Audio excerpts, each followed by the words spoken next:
ਮਾਲਵੇ ਦੀਆਂ ਬਾਤਾਂ। ਆਓ ਸੁਣੀਏ ਇਸੇ ਲੜੀ ਹੇਠ ਅੱਜ ਦੀ ਕਹਾਣੀ ਰਾਜਾ ਜਗਦੇਵ। ਕਹਿੰਦੇ ਕਿਸੇ ਜ਼ਮਾਨੇ ਵਿੱਚ ਬਾਦਸ਼ਾਹ ਸਲਾਮਤ ਨਦੀ ਦੇ ਕਿਨਾਰੇ 'ਤੇ ਮਹੀਨਾ ਸਵਾ ਮਹੀਨਾ ਪਾਠ ਕਰਦੇ ਹੁੰਦੇ ਸੀ ਤਾਂ ਕਿ ਮਨ ਦੀ ਮੁਰਾਦ ਪੂਰੀ ਹੋ ਸਕੇ। ਇਵੇਂ ਹੀ ਹੋਇਆ।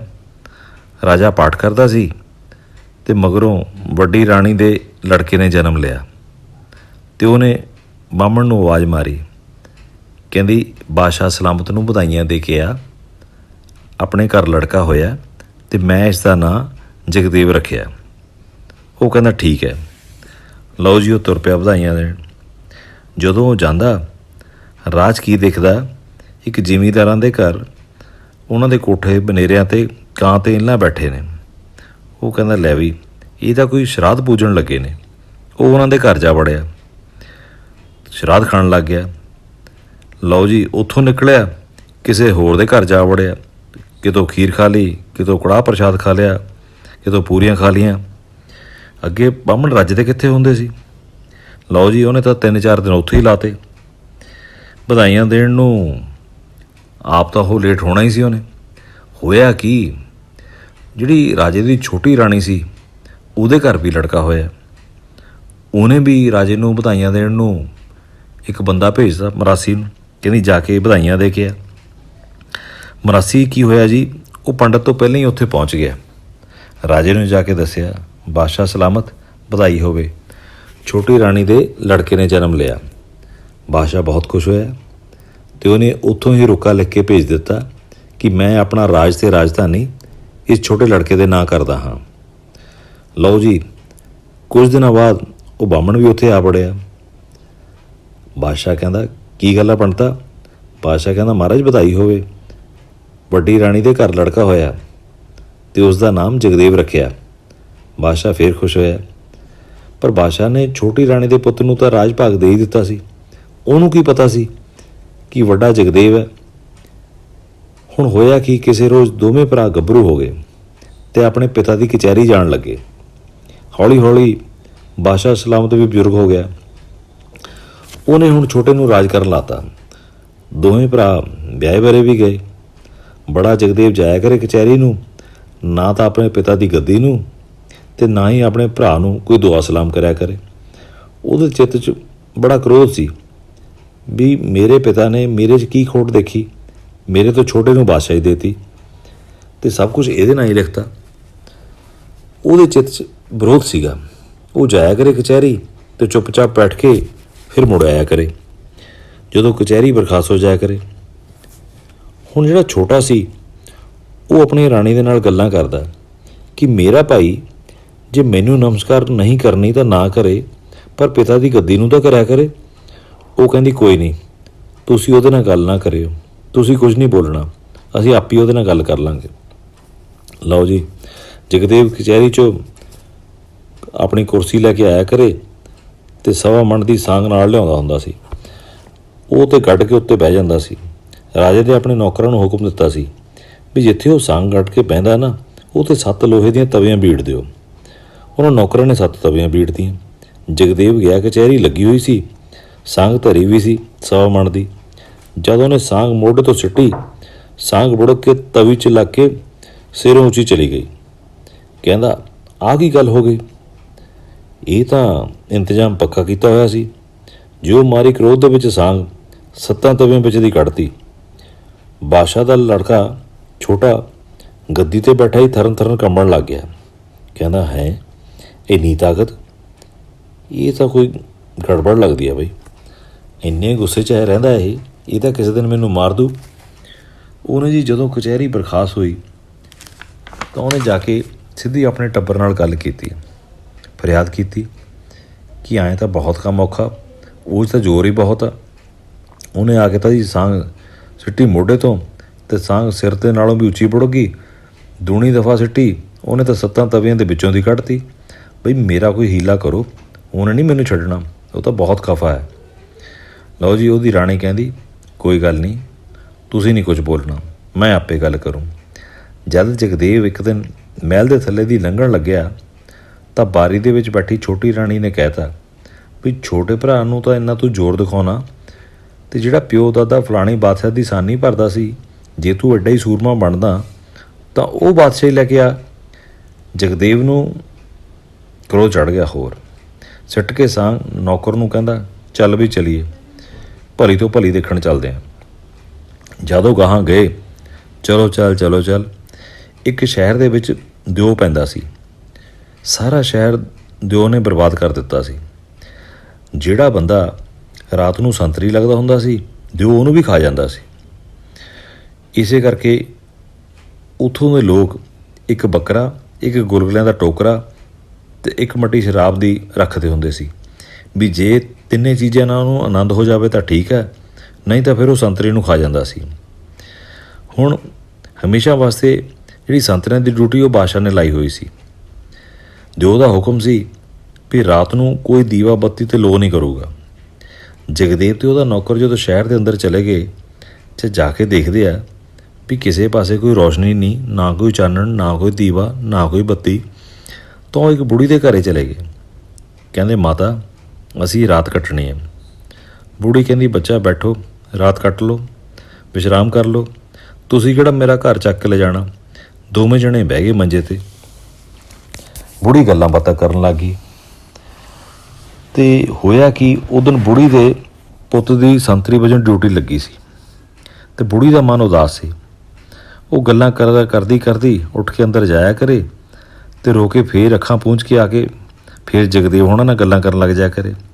ਜਗਦੇਵ ਕਹਿੰਦਾ, ਬੀਬੀ ਕਿਹੜੀ ਬਿਪਤਾ ਪਈ ਹੋਈ ਹੈ, ਸਾਡੇ ਨਾਲ ਗੱਲਾਂ ਕਰਦੀ ਹੱਸਦੀ ਅੰਦਰ ਜਾ ਕੇ ਤੂੰ ਰੋ ਕੇ ਫੇਰ ਆ ਗਈ। ਤੂੰ ਕਹਿੰਦਾ ਮੈਨੂੰ ਆਪਣਾ ਦੁੱਖ ਦੱਸ। ਕਹਿੰਦੀ, ਬੱਚਾ ਕੀ ਤੈਨੂੰ ਦੁੱਖ ਦੱਸਾਂ, ਮੇਰੇ ਪੁੱਤ ਦੀ ਡਿਊਟੀ ਆ ਦਰਵਾਜ਼ੇ 'ਤੇ। ਇਹ ਸ਼ਹਿਰ 'ਚ ਪੈਂਦਾ ਇੱਕ ਦਿਓ। ਇਸ ਦਿਓ ਨੇ ਸ਼ਹਿਰ ਨੂੰ ਬਰਬਾਦ ਕਰ ਦਿੱਤਾ ਹੈ। ਸ਼ਰਾਬ ਦੀ ਮੱਟੀ, ਗੁਲਗੁਲਿਆਂ ਦਾ ਟੋਕਰਾ ਅਤੇ ਇੱਕ ਬੱਕਰਾ, ਤਿੰਨ ਚੀਜ਼ਾਂ ਤਾਂ ਬੰਨਣੀਆਂ ਹੀ ਹੁੰਦੀਆਂ ਨੇ। ਇਹ ਤਾਂ ਬਾਦਸ਼ਾਹ ਦਾ ਹੁਕਮ ਆ। ਪਰ ਜੇ ਦਿਓਰ ਨੂੰ ਇਹਨਾਂ ਨਾਲ ਸਬਰ ਨਾ ਆਵੇ ਤਾਂ ਜਿਹੜਾ ਡਿਊਟੀ 'ਤੇ ਸੰਤਰੀ ਹੁੰਦਾ ਉਹਨੂੰ ਖਾ ਕੇ ਡੰਡੀ ਪੈਂਦਾ।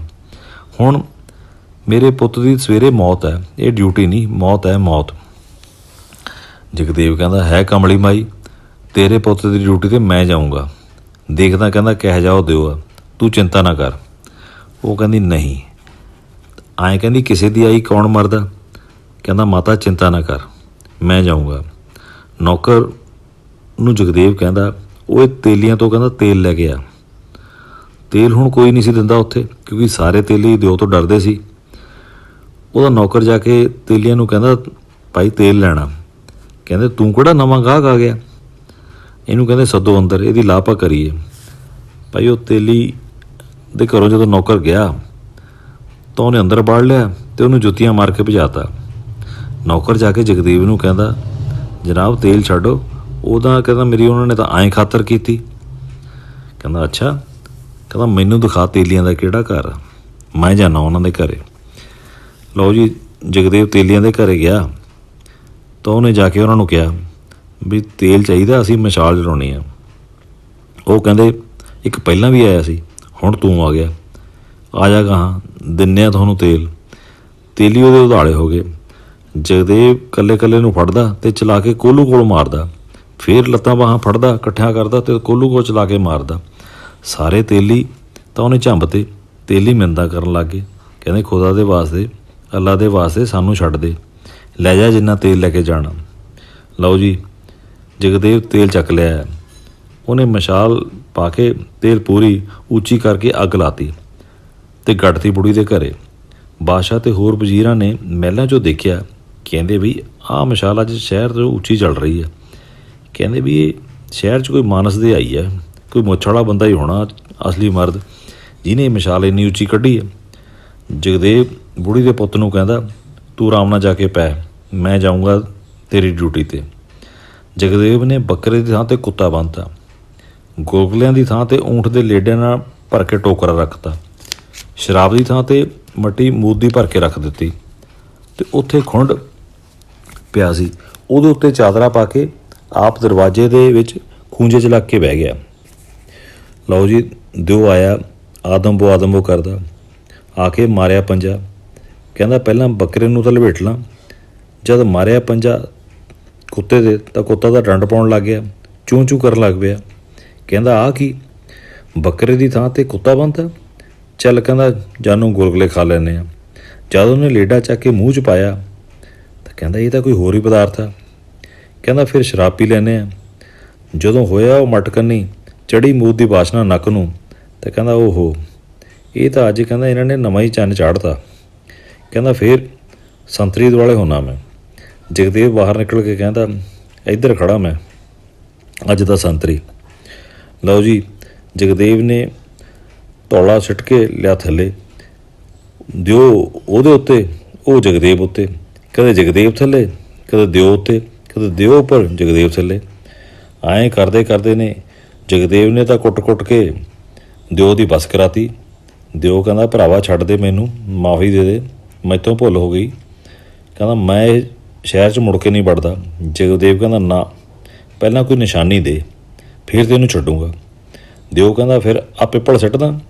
ਜਗਦੇਵ ਕਹਿੰਦਾ ਕਿਉਂ, ਇਹ ਪਿੱਪਲ ਕਿਹੜੀ ਬਿਪਤਾ ਨਾਲ ਲਾਇਆ ਕਿਸੇ ਨੇ, ਐਡਾ ਸਾਰਾ ਕੀਤਾ, ਤੂੰ ਪੱਟ ਦੇਂਗਾ।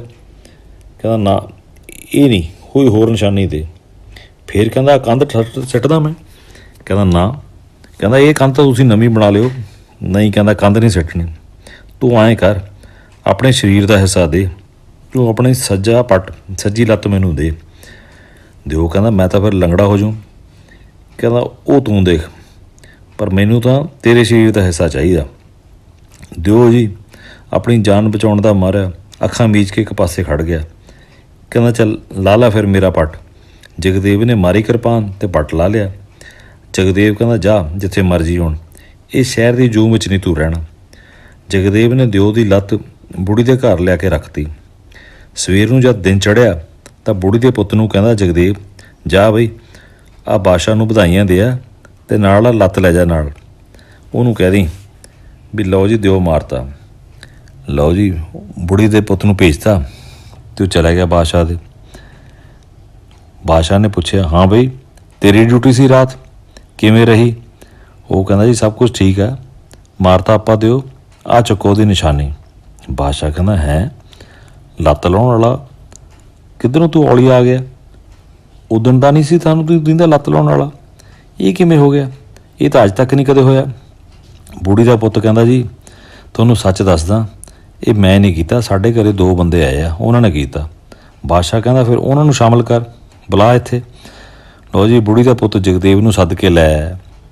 ਬਾਦਸ਼ਾਹ ਕਹਿੰਦਾ ਮੇਰੇ ਸ਼ਹਿਰ 'ਚੋਂ ਮਸ਼ਾਲ ਰਾਤ ਤੇਰੀ ਜਗੀ ਸੀ? ਕਹਿੰਦਾ ਹਾਂਜੀ ਹਾਂਜੀ ਮੇਰੀ ਹੋਈ ਸੀ। ਬਾਦਸ਼ਾਹ ਕਹਿੰਦਾ ਤੇਰਾ ਨਾਂ ਕੀ ਹੈ? ਕਹਿੰਦਾ ਜੀ ਮੇਰਾ ਨਾਂ ਹੈ ਜਗਦੇਵ। ਅਤੇ ਕਹਿੰਦਾ ਇਹ ਦਿਓ ਦੀ ਲੱਤ ਆ? ਹਾਂਜੀ, ਕਹਿੰਦਾ ਬਿਲਕੁਲ ਉਹਦੀ ਓ ਲੱਤ ਹੈ।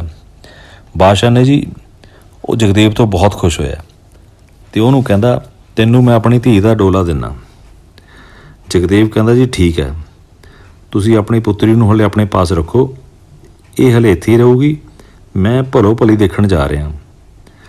ਰਾਜਾ ਕਹਿੰਦਾ ਉਹ ਕੀ? ਕਹਿੰਦਾ ਜਿਹੜੇ ਬਾਦਸ਼ਾਹ ਦਾ ਪਿਓ ਅਤੇ ਮੇਰਾ ਜਿਹੜਾ ਦਾਦਾ ਸੀ ਸਾਨੀ ਭਰਦੇ ਸੀ, ਮੈਂ ਉਹਨਾਂ ਕੋਲ ਜਾ ਕੇ ਉਹਨਾਂ ਨੂੰ ਆਪਣੀ ਜਿੱਤ ਦਿਖਾਉਣੀ ਆ। ਮੈਂ ਉਹਨਾਂ ਨੂੰ ਆਪਣੇ ਰੰਗ ਦਿਖਾ ਕੇ ਫਿਰ ਮੁੜ ਕੇ ਆ ਕੇ ਤੁਹਾਡੀ ਕੁੜੀ ਦਾ ਡੋਲਾ ਲੈ ਕੇ ਜਾਊਂਗਾ। ਲਓ ਜੀ, ਉਹ ਚਲਾ ਗਿਆ। ਜਦ ਚਲਾ ਗਿਆ ਤਾਂ ਸ਼ਾਮ ਨੂੰ ਸ਼ਹਿਰ ਬੜੇ ਅਤੇ ਅੱਗੇ ਬੜਾ ਗੌਣ ਪਾਣੀ ਚੱਲ ਰਿਹਾ ਸੀ। ਵੱਡੇ ਵੱਡੇ ਵਜ਼ੀਰ, ਅਹਿਲਕਾਰ ਅਤੇ ਵੱਡੇ ਵੱਡੇ ਸਰਦਾਰ ਅਤੇ 4 ਚੁਫੇਰੇ ਦੁਨੀਆ ਬੈਠੀ ਕਾਲੀ ਪੀਲੀ ਦਾ ਨਾਚ ਦੇਖ ਰਹੇ ਸੀ। ਇੱਕ ਪਾਸੇ ਜਗਦੇਵ ਅਤੇ ਉਹਦਾ ਨੌਕਰ ਬਹਿ ਗਏ। ਹੁਣ ਕੋਈ 5 ਦਿੰਦਾ, ਕੋਈ 10 ਦਿੰਦਾ, ਕੋਈ ਅਸ਼ਰਫੀਆਂ ਦਿੰਦਾ, ਕੋਈ ਮੋਹਰਾਂ ਦਿੰਦਾ, ਅਤੇ ਕਾਲੀ ਪੀਲੀ ਇਕੱਲੇ ਜਗਦੇਵ ਕੋਲ ਆਇਆ ਕਰੇ ਅਤੇ ਆਪਣਾ ਨਾਚ ਦਿਖਾਇਆ ਕਰੇ। ਫਿਰ ਉਹ ਉੱਧਰ ਬਾਦਸ਼ਾਹ ਵੱਲ ਗੇੜਾ ਮਾਰਿਆ ਕਰੇ। ਬਾਦਸ਼ਾਹ ਕਹਿੰਦੇ ਇਹ ਕੀ ਗੱਲ ਹੈ? ਉੱਧਰ ਜਾ ਕੇ ਇਹ ਬੜਾ ਟਾਈਮ ਉੱਥੇ ਨੱਚਦੀ ਹੈ ਅਤੇ ਸਾਡੇ ਵੱਲ ਆ ਕੇ ਊਂ ਗੇੜਾ ਮਾਰ ਕੇ ਚਲੀ ਜਾਂਦੀ ਹੈ। ਉਹ ਕਾਲੀ ਪੀਲੀ ਨੂੰ ਪੁੱਛਦੇ ਆ ਵੀ ਇਹ ਕੀ ਗੱਲ ਹੈ? ਉਹਨੇ ਦੱਸਿਆ, ਕਹਿੰਦੀ ਉੱਧਰ ਜਿਹੜਾ ਬੰਦਾ ਬੈਠਾ ਉਹ ਮੈਨੂੰ ਇਨਾਮ ਚੰਗਾ ਦਿੰਦਾ। ਬਾਦਸ਼ਾਹ ਕਹਿੰਦੀ ਹੈ, ਇਹੋ ਜਿਹਾ ਕਿਹੜਾ ਬੰਦਾ ਬੈਠਾ ਜਿਹੜਾ ਤੈਨੂੰ ਇਨਾਮ ਦਿੰਦਾ? ਕਹਿੰਦੀ ਜਨਾਬ ਤੁਸੀਂ ਬਾਦਸ਼ਾਹ ਹੋ, ਤੁਸੀਂ ਵੱਡੇ ਵੱਡੇ ਅਮੀਰ ਹੋ, ਉੱਧਰ ਮੁੱਛ ਵਾਲਾ ਬੈਠਾ ਨਾ। ਕਹਿੰਦੇ ਹਾਂ। ਕਹਿੰਦੇ ਉਹ ਮੈਨੂੰ ਥੋਤੋਂ ਵੀ ਵੱਡਾ ਇਨਾਮ ਦਊਗਾ, ਤਾਂ ਕਹਿੰਦੇ ਮੈਂ ਉੱਧਰ ਗੇੜਾ ਦਿੰਦੀ ਹਾਂ ਜ਼ਿਆਦਾ ਜਾ ਕੇ। ਕਹਿੰਦੀ ਹੈ। ਲਓ ਜੀ, ਇਹ ਗੱਲ ਹੋ ਗਈ। ਜਗਦੇਵ ਕਹਿੰਦਾ ਤੂੰ ਬਾਦਸ਼ਾਹ ਸਲਾਮਤ ਨੂੰ ਇਉਂ ਕਹਿ ਬਈ ਉਹ ਇਕੱਲਾ ਸੀਸ ਦਊਗਾ, ਤੁਸੀਂ ਆਪਣੇ ਆਪਣੇ ਸੀਸ ਦਓਗੇ, ਰੁਪਈਆ ਪੈਸਾ ਤਾਂ ਸਾਰੇ ਹੀ ਦੇਈ ਜਾਂਦੇ ਆ। ਜਾ ਕੇ ਕਾਲੀ ਪੀਲੀ ਨੇ ਨਾਚ ਕਰਦੀ ਕਰਦੀ ਨੇ ਇਹੀ ਸ਼ਰਤ ਉਹਨਾਂ ਨੂੰ ਕਹਿਤੀ। ਬਾਦਸ਼ਾਹ ਵੀ ਉਦੋਂ ਹੰਕਾਰ 'ਚ ਆ ਕੇ ਕਹਿੰਦਾ ਠੀਕ ਹੈ, ਉਹ 1 ਸੀਸ ਦਊਗਾ, ਅਸੀਂ 7 ਸੀਸ ਦਊਂਗੇ। ਕਹਿੰਦੀ 7 ਕਿਵੇਂ ਹੋ ਗਏ? ਇੱਕ ਕਹਿੰਦਾ ਮੇਰਾ, 6 ਮੇਰੀਆਂ ਰਾਣੀਆਂ ਦੇ। ਬਾਦਸ਼ਾਹ ਨੇ ਸੋਚਿਆ ਬਈ ਐਵੇਂ ਹੀ ਦਬਕਾ ਮਾਰਦਾ ਹੋਣਾ, ਸਿਰ ਦੇਣਾ ਕਿਤੇ ਸੌਖਾ ਪਿਆ। ਜਦ ਕਾਲੀ ਪੀਲੀ ਨੱਚਦੀ ਨੱਚਦੀ ਜਗਦੇਵ ਮੂਹਰੇ ਆ ਕੇ ਖੜ ਗਈ ਤਾਂ ਜਗਦੇਵ ਕਹਿੰਦਾ ਕਾਲੀਏ ਪੀਲੀਏ। ਬਾਦਸ਼ਾਹ ਕੀ ਕਹਿੰਦਾ? ਕਹਿੰਦੀ ਜੀ ਉਹ ਕਹਿੰਦਾ ਤੁਹਾਡੇ 1 ਸੀਸ ਬਦਲੇ ਉਹ 7 ਸੀਸ ਦੇਣਗੇ। ਜਗਦੇਵ ਕਹਿੰਦਾ ਬਿਲਕੁਲ ਲਿਖਾ ਲੈ, ਪੱਕਾ ਕਰਾ ਲੈ। ਕਹਿੰਦੀ ਠੀਕ ਹੈ। ਬਾਦਸ਼ਾਹ ਕਹਿੰਦਾ ਵੀ ਮੈਂ ਮਹਿਲਾਂ 'ਚੋਂ ਰਾਣੀਆਂ ਨੂੰ ਲੈ ਆਵਾਂ। ਜਦੋਂ ਰਾਣੀਆਂ ਨੂੰ ਲੈਣ ਗਿਆ ਤਾਂ ਉਹਨੇ ਦੱਸਿਆ ਕਿ ਰਾਤ ਇੱਕ ਬੰਦੇ ਨਾਲ ਸ਼ਰਤ ਲਾ ਬੈਠਾ, ਸ਼ਰਤ ਪੱਕੀ ਹੈ, ਚਲੋ ਆਪਾਂ 7 ਸੀਸ ਦੇਣੇ ਆ। ਉਹਨੇ ਇਕੱਲੇ ਨੇ ਦੇਣਾ। ਰਾਣੀਆਂ ਕਹਿੰਦੀਆਂ ਤੂੰ ਸੀਸ ਦੇਣਾ ਆਪਣਾ ਦੇ, ਅਸੀਂ ਨਹੀਂ ਜਾਂਦੀਆਂ ਤੇਰੇ ਨਾਲ। ਰਾਣੀਆਂ ਨੇ ਭਾਈ ਜਵਾਬ ਦਿੱਤਾ। ਰਾਜਾ ਜਾ ਕੇ ਨਮੂੰਝਣਾ ਜਿਹਾ ਹੋ ਕੇ ਕਹਿੰਦਾ ਬਈ ਭਰਾਵਾ ਮੇਰੇ ਨਾਲ ਕਰ ਲੈ ਜਿਹੜੀ ਗੱਲ ਕਰਨੀ ਆ, ਘਰੋਂ ਤਾਂ ਮੈਨੂੰ ਜਵਾਬ ਮਿਲ ਗਿਆ, ਦੇਖ ਮੇਰਾ ਸੀਸ ਲੈ ਲਓ ਇਕੱਲੇ ਦਾ। ਜਗਦੇਵ ਕਾਲੀ ਪੀਲੀ ਨੂੰ ਕਹਿੰਦਾ ਹੁਣ ਇਹਨੂੰ ਤੂੰ ਇਹ ਕਹਿ ਵੀ ਹੁਣ ਤੂੰ ਰਾਜਧਾਨੀ ਤੋਂ ਬੇਤਲਬ ਹੋ ਜਾ, ਤੇਰਾ ਸੀਸ ਜਗਦੇਵ ਨੇ ਲਾ ਦੇਣਾ। ਰਾਜਾ ਕਹਿੰਦਾ ਮੈਂ ਕਦੇ ਛੱਡ ਦੇਣੇ। ਰਾਣੀਆਂ ਜਿੱਧਰ ਜਾਂਦੀਆਂ ਜਾਣ ਦੇ। ਜਗਦੇਵ ਕਹਿੰਦਾ ਮੇਰਾ ਰੰਗ ਦੇਖ ਲੈ, ਮੈਂ ਝੂਠ ਨਹੀਂ ਬੋਲਣਾ। ਲਓ ਜੀ ਮੈਦਾਨ ਦੇ ਵਿੱਚ ਖੜ ਗਿਆ ਅਤੇ ਕਹਿੰਦਾ ਜਦੋਂ ਮੇਰਾ ਸਿਰ ਲੈ ਗਿਆ ਤਾਂ ਮੈਂ ਫੇਰ ਸੁਰਜੀਤ ਹੋ ਜਾਣਾ, ਕਿਉਂਕਿ ਮੇਰੇ 'ਚੋਂ ਤਾਂ ਸ਼ਾਖਾ ਫੁੱਟ ਜਾਂਦੀ ਆ। ਕਾਲੀ ਪੀਲੀ ਨੇ ਐਂ ਕੀਤਾ, ਕਿਰਪਾਨ ਮਾਰ ਕੇ ਜਗਦੇਵ ਦਾ ਸਿਰ ਲਾ ਦਿੱਤਾ। ਉੱਥੋਂ ਫੇਰ ਸ਼ਾਖਾ ਫੁੱਟ ਗਈ, ਉਹ ਫੇਰ ਸੁਰਜੀਤ ਹੋ ਗਿਆ। ਜਗਦੇਵ ਨੇ ਹੁਣ ਕਿਹਾ ਬਾਦਸ਼ਾਹ ਤੇਰੀ ਵਾਰੀ। ਹੁਣ ਉਹਨੇ ਤਲਵਾਰ ਮਾਰ ਕੇ ਉਹਦਾ ਬਾਦਸ਼ਾਹ ਦਾ ਸਿਰ ਲਾ ਦਿੱਤਾ ਅਤੇ ਆਪ ਗੱਦੀ 'ਤੇ ਬੈਠ ਗਿਆ। ਉਹਨੇ ਆਪਣੇ ਭਰਾਵਾਂ ਨੂੰ ਵੀ ਚਿੱਠੀ ਪਾਤੀ ਵੀ ਭਰਾਵਾ ਮੈਂ ਉਹ ਬਾਦਸ਼ਾਹੀ ਸਾਂਭ ਲਈ ਹੈ ਜਿਹੜੀ ਆਪਣੇ ਪਿਓ ਦਾਦੇ ਸਾਨੀ ਭਰਦੇ ਹੁੰਦੇ ਸੀ, ਤੂੰ ਇੱਧਰ ਬਾਦਸ਼ਾਹੀ ਕਰ ਅਤੇ ਮੈਂ ਉੱਧਰ ਕਰੂੰਗਾ। ਅਤੇ ਉਹਨੇ ਆਪਦੀ ਰਾਣੀ ਵੀ ਜਾ ਕੇ ਲੈ ਆਉਂਦੀ। ਹੁਣ ਉਹ ਸਾਰੇ ਵਸਦੇ ਰਸਦੇ ਆ। ਸੋ ਇਹ ਸੀ ਕਹਾਣੀ ਰਾਜੇ ਜਗਦੇਵ ਦੀ। ਮਿਲਦੇ ਹਾਂ ਇਹੋ ਜਿਹੀ ਇੱਕ ਹੋਰ ਕਹਾਣੀ ਦੇ ਨਾਲ। ਤਦ ਤੱਕ ਲਈ ਸ਼ੁਕਰੀਆ। ਜਿਉਂਦੇ ਬਸਦੇ ਰਹੋ। ਸੱਤੇ ਖਹਿਰਾ। ਆਓ ਸੁਣੀਏ ਅੱਜ ਦੀ ਕਹਾਣੀ ਰਘੂ ਰਾਜਾ ਅਤੇ ਬ੍ਰਾਹਮਣ। ਕਹਿੰਦੇ ਜਿਹੜਾ ਰਘੂ ਰਾਜਾ ਸੀ ਉਹ ਬਹੁਤ ਹੀ ਧਰਮੀ ਸੀ। ਉਸ ਦੀਆਂ 7 ਰਾਣੀਆਂ ਸਨ ਅਤੇ ਉਸ ਦਾ ਬ੍ਰਾਹਮਣ ਬੜਾ ਹੀ ਵਿਦਵਾਨ ਸੀ। ਜਿਹੜੀ ਵੱਡੀ ਰਾਣੀ ਸੀ ਉਹ ਸਾਰਿਆਂ ਤੋਂ ਸੋਹਣੀ ਸੀ। ਇੱਕ ਦਿਨ ਰਾਜੇ ਨੂੰ ਕਹਿੰਦੀ ਜੇ ਤੁਹਾਡਾ ਹੁਕਮ ਹੋਵੇ ਤਾਂ ਮੈਂ ਗੰਗਾ ਇਸ਼ਨਾਨ ਕਰ ਆਵਾਂ। ਰਾਜਾ ਕਹਿੰਦਾ ਕਰਿਆ। ਰਾਣੀ ਕਹਿੰਦੀ ਮੈਂ ਆ ਪੰਡਤ ਨੂੰ ਨਾਲ ਲੈ ਜਾ। ਰਾਜਾ ਕਹਿੰਦਾ ਹਾਂ ਲੈ ਜਾਓ। ਰਾਜੇ ਨੇ ਪੰਡਤ ਨੂੰ ਕਿਹਾ ਵੀ ਤੂੰ ਰਾਣੀ ਦੇ ਨਾਲ ਚਲੇ ਜਾ। ਦੋਵੇਂ ਚਲੇ ਗਏ। ਜਿਸ ਵਕਤ ਰਾਣੀ ਇਸ਼ਨਾਨ ਕਰਨ ਵਾਸਤੇ ਗੰਗਾ 'ਚ ਉਤਰੀ ਤਾਂ ਕੀ ਦੇਖਦੇ ਹਾਂ ਕਿ ਬਾਹਮਣ ਦੀ ਨੀਤ ਫਿੱਟ ਗਈ। ਅਤੇ ਜਦੋਂ ਰਾਣੀ ਨਹਾ ਕੇ ਬਾਹਰ ਨਿਕਲੀ ਤਾਂ ਪੁੱਛਦੀ ਹੈ ਪੰਡਤ ਜੀ ਤੁਹਾਡੀ ਦਛਨਾ। ਤਾਂ ਉਹ ਕਹਿੰਦਾ ਦਛਨਾ 'ਚ ਮੈਂ ਤੈਨੂੰ ਲੈਣਾ। ਉਹ ਕਹਿੰਦੀ ਹੈ ਪੰਡਤ ਇਹ ਕਿਹੋ ਜਿਹੀ ਗੱਲ ਕਰਦੇ ਹੋ, ਬੜੀ ਮਾੜੀ ਗੱਲ ਹੈ। ਕੱਲ੍ਹ ਨੂੰ ਇਹੀ ਗੱਲ ਜਦੋਂ ਰਾਜੇ ਨੂੰ ਪਤਾ ਲੱਗੀ ਤਾਂ ਉਹ ਕੀ ਸੋਚੂਗਾ ਕਿ ਪੰਡਤ ਨੂੰ ਆਪਣੇ ਨਾਲ ਲੈ ਗਏ ਸੀ, ਰਾਣੀ ਬੇਈਮਾਨ ਸੀ। ਇਹ ਗੱਲ ਲੋਟ ਨਹੀਂ। ਮੈਂ ਰਾਜੇ ਦੀ ਅਮਾਨਤ ਹਾਂ। ਤੁਸੀਂ ਸਿਆਣੇ ਹੋ, ਵਿਦਵਾਨ ਹੋ, ਕੋਈ ਹੋਰ ਚੀਜ਼ ਮੰਗ ਲਓ ਜੇ ਕੁਝ ਮੰਗਣਾ ਹੀ ਹੈ ਤਾਂ। ਉਹ ਕਹਿੰਦਾ ਨਹੀਂ ਮੈਂ ਤਾਂ ਤੁਹਾਨੂੰ ਹੀ ਮੰਗਦਾ। ਉਹ ਰਾਣੀ ਕਹਿੰਦੀ ਫੇਰ ਮੈਨੂੰ ਇੱਕ ਵਾਰ ਰਾਜੇ ਨਾਲ ਸਲਾਹ ਕਰ ਲੈਣ ਦਿਓ। ਘਰੇ ਆ ਗਏ। ਰਾਣੀ ਰਾਜੇ ਨੂੰ ਕਹਿੰਦੀ ਵੀ ਆਹ ਗੱਲ ਹੈ, ਦਕਸ਼ਨਾ ਦੇ ਵਿੱਚ ਪੰਡਤ ਮੈਨੂੰ ਮੰਗਦਾ। ਰਾਜਾ ਧਰਮੀ ਸੀ, ਉਹਨੇ ਵਜ਼ੀਰ ਨਾਲ ਰਾਏ ਕਰੀ। ਵਜ਼ੀਰ ਕਹਿੰਦਾ ਤੂੰ 7 ਰਾਣੀਆਂ ਨੂੰ ਇੱਕੋ ਜਿਹੇ ਲੀੜੇ ਪਵਾ ਦੇ, ਬਾਹਮਣ ਕਿੱਧਰੋਂ ਸਿਆਣ ਲੂ ਇਹਨਾਂ ਨੂੰ। ਰਾਜੇ ਨੇ 7 ਰਾਣੀਆਂ ਦੇ ਪਵਾ ਕੇ ਇੱਕੋ ਜਿਹੇ ਲੀੜੇ ਐਂ ਲਾਈਨ 'ਚ ਖੜਿਆਂ ਕਰਤੀਆਂ। ਬਾਹਮਣ ਤਾਂ ਆਉਂਦਾ ਹੀ ਕਹਿੰਦਾ ਹੁਣ ਇੱਕ ਨਹੀਂ 7 ਹੀ ਮੇਰੀਆਂ ਨੇ, ਨਹੀਂ ਤਾਂ ਮੈਂ ਸ਼ਰਾਪ ਦਊਂਗਾ। ਸ਼ਰਾਪ ਤੋਂ ਉਦੋਂ ਸਾਰੀ ਦੁਨੀਆ ਡਰਦੀ ਸੀ। ਰਾਜਾ ਪੂਰਾ ਧਰਮੀ ਵੀ ਸੀਗਾ। ਉਹਨੇ ਜੀ 7 ਦੀਆਂ 7 ਰਾਣੀਆਂ ਪੰਡਤ ਨੂੰ ਦੇਤੀਆਂ। ਹੁਣ ਰਾਜੇ ਦੇ ਚਿੱਤ 'ਚ ਆਇਆ ਮਨਾ ਰਾਣੀਆਂ ਤੋਂ 7 ਦੇਤੀਆਂ, ਪਰ ਰਾਣੀਆਂ ਤੈਨੂੰ ਤਾਂ ਗਾਲਾਂ ਦੇਣਗੀਆਂ ਵੀ ਕਿੱਥੇ ਅਸੀਂ ਰਾਜ ਭਾਗ ਕਰਦੀਆਂ ਸੀ, ਕਿੱਥੇ ਸਾਨੂੰ ਇਹ ਬਾਹਮਣ ਦੇ ਲੜ ਲਾਤਾ। ਇਹ ਇਹਨਾਂ ਦਾ ਖਰਚਾ ਕਿਵੇਂ ਝੱਲ ਲੂ। ਮੈਂ ਐਂ ਕਰਦਾ ਆਪਣਾ ਰਾਜ ਭਾਗ ਵੀ ਇਸੇ ਨੂੰ ਹੀ ਦੇ ਦਿੰਦਾ। ਉਹਨੇ ਐਂ ਹੀ ਕਰਿਆ ਜੀ। ਆਪਣਾ ਰਾਜ ਭਾਗ ਬਾਹਮਣ ਨੂੰ ਦੇ ਕੇ ਆਪ ਬਨਵਾਸ ਨੂੰ ਹੋ ਤੁਰਿਆ। ਹੁਣ ਰਾਜੇ ਨੂੰ ਗਾਹਾਂ ਜਾਂਦੇ ਜਾਂਦੇ ਬੀਆਬਾਨ ਜੰਗਲ 'ਚ ਪਹੁੰਚ ਗਿਆ। ਉੱਥੇ ਪੈ ਗਈ ਰਾਤ। ਗਾਹਾਂ ਹੰਸ ਤੇ ਹੰਸਣੀ ਰਹਿੰਦੇ ਹੁੰਦੇ ਸੀ। ਜਦੋਂ ਵੀ ਉਹ ਬੱਚੇ ਦਿਆ ਕਰਨ ਉੱਥੇ ਇੱਕ ਸਰਾਲ ਉਹਨਾਂ ਦਾ ਸਾਹ ਪੀ ਜਾਇਆ ਕਰੇ। ਕੁਦਰਤ ਮਹਾਰਾਜ ਦੀ ਅੱਜ ਰਾਜਾ ਰਘੂ ਵੀ ਉੱਥੇ ਹੀ ਆ ਵੜਿਆ ਅਤੇ ਹੰਸ ਤੇ ਹੰਸਣੀ ਬਾਹਰ ਗਏ ਹੋਏ ਸੀ। ਉਹੀ ਸਰਾਲ ਆ ਗਈ ਉਹਨਾਂ ਦੇ ਜਵਾਕਾਂ ਨੂੰ ਸਾਹ ਪੀਣ ਵਾਸਤੇ। ਰਾਜੇ ਰਘੂ ਨੇ ਦੇਖ ਲਿਆ ਅਤੇ ਉਹਨੇ ਤੀਰ ਮਾਰ ਕੇ ਸਰਾਲ ਨੂੰ ਮਾਰਤੇ ਅਤੇ ਆਪ ਉੱਥੇ ਹੀ ਸੌਂ ਗਿਆ। ਰਾਜੇ ਦੇ ਸੁੱਤੇ ਪਿਆਂ 'ਤੇ ਹੀ ਹੰਸ ਤੇ ਹੰਸਣੀ ਵਾਪਸ ਆ ਗਏ। ਆ ਕੇ ਦੇਖਦੇ ਆ, ਕਹਿੰਦੇ ਹੈ ਇਹ ਉਹੀ ਹੈ ਸਾਡੇ ਬੱਚਿਆਂ ਦਾ ਦੁਸ਼ਮਣ ਜਿਹੜਾ ਆਏ ਸਾਲ ਸਾਡੇ ਜਵਾਕ ਮਾਰ ਦਿੰਦਾ।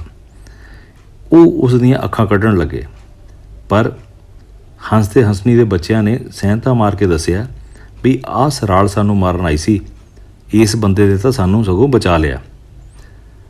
ਹੰਸ ਤੇ ਹੰਸਣੀ ਖੁਸ਼ ਹੋਏ। ਉਹਨਾਂ ਨੂੰ ਇੰਦਰ ਮਹਾਰਾਜ ਨੇ ਇੱਕ ਅਮਰ ਫਲ ਦਿੱਤਾ ਸੀ। ਹੁਣ ਜਦੋਂ ਰਾਜਾ ਜਾਗ ਪਿਆ, ਹੰਸ ਤੇ ਹੰਸਣੀ ਉਹਨਾਂ ਨੂੰ ਕਹਿੰਦੇ ਤੂੰ ਸਾਡੇ ਬੱਚਿਆਂ ਦੀ ਜਾਨ ਬਚਾਈ ਹੈ, ਆ ਲੈ ਅਮਰ ਫਲ ਲੈ ਜਾ।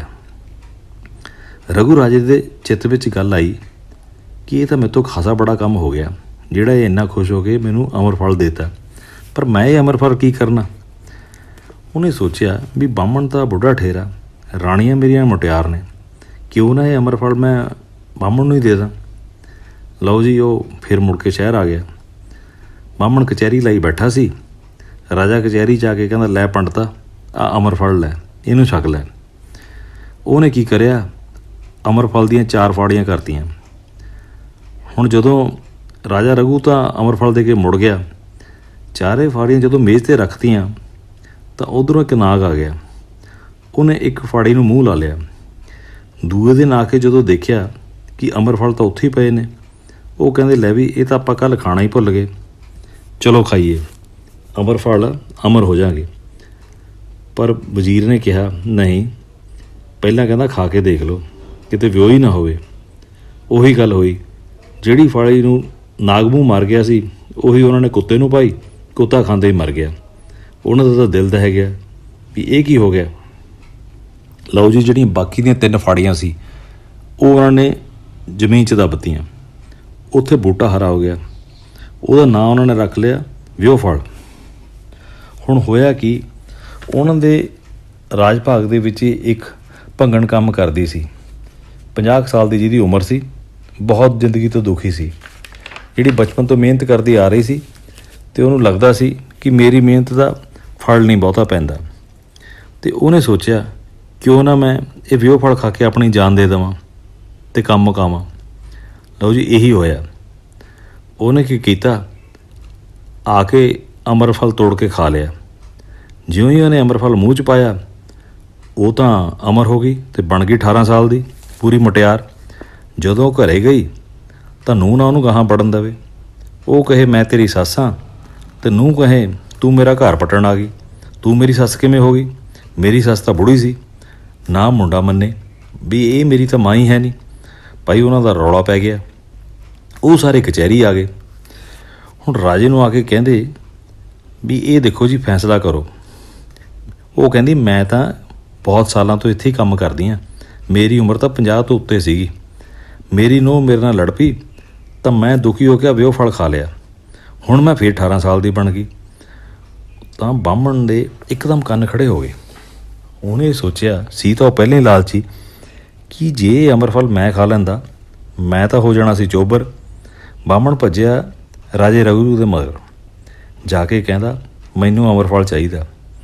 ਰਾਜਾ ਰਘੂ ਕਹਿੰਦਾ ਮੇਰੇ ਕੋਲ ਤਾਂ ਹੈ ਨਹੀਂ, ਮੈਨੂੰ ਤਾਂ ਹੰਸ ਤੇ ਹੰਸਣੀ ਨੇ ਦਿੱਤਾ ਸੀ। ਕਹਿੰਦਾ ਫਿਰ ਹੁਣ ਕੀ ਕਰੀਏ। ਕਹਿੰਦਾ ਆਪਾਂ ਚੱਲਦੇ ਹਾਂ ਉਹਨਾਂ ਕੋਲੋਂ ਹੀ, ਉਹੀ ਕੋਈ ਹੱਲ ਦੱਸਣਗੇ।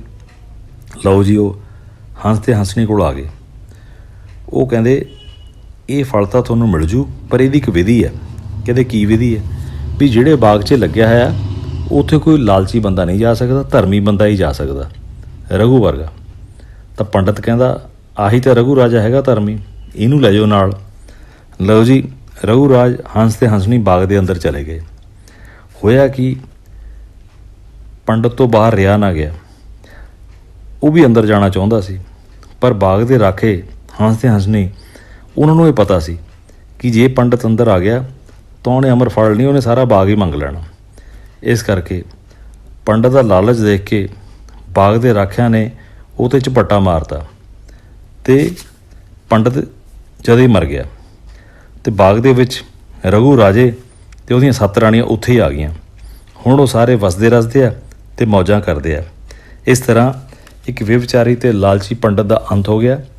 ਧਰਮੀ ਰਾਜਾ ਜਿਹੜਾ ਰਘੂ ਰਾਜਨ ਸੀ ਉਹ ਫਿਰ ਖੁਸ਼ੀ ਖੁਸ਼ੀ ਵਸਣ ਲੱਗ ਗਿਆ। ਸੋ ਇਹ ਸੀ ਅੱਜ ਦੀ ਕਹਾਣੀ। ਮਿਲਦੇ ਹਾਂ ਇੱਕ ਹੋਰ ਕਹਾਣੀ ਦੇ ਨਾਲ। ਤਦ ਤੱਕ ਲਈ ਸ਼ੁਕਰੀਆ। ਜਿਉਂਦੇ ਵਸਦੇ ਰਹੋ। ਸੱਤੇ ਖੈਰਾਂ।